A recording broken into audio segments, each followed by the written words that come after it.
Is there anything in Burlington that could be resold on eBay? Let's go in and find out. So I got my first find for eBay. These Nerf dog flyers.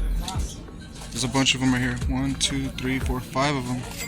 They're only $2.99. There's only one sale under this barcode right here for $20. But just the Nerf dog flyer term has a bunch of sales. So what I'm gonna do is I'm just gonna buy 2. So it's 3, it's $6 plus tax. Make a listing of 2 and try to sell it as a 2-pack on eBay. So this multi-pet Cuzzle Buddy, it's like a pig. It's only 99 cents.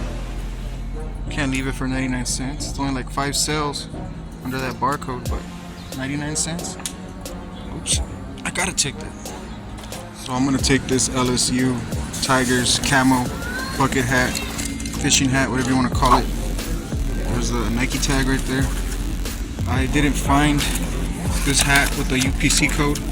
See, it says original 35, but I typed in LSU camo hat and I found similar sold listings, the exact same hat for about 20 something dollars, and then similar hats in the $20 range. So we're gonna try that out, see if it sells. It's nice. So I actually found these and changed my mind about what I'm gonna do with these Nerf dog flyers. This is $5. There's 3 sales for these for about 20 bucks, 15 to 20 bucks.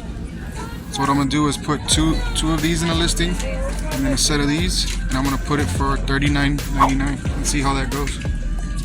And there's the listing. Thanks for watching. If you got any value from this video, subscribe. I have longer videos. This is just a short, quick pickup at Burlington, and I showed you how my eBay listings came out.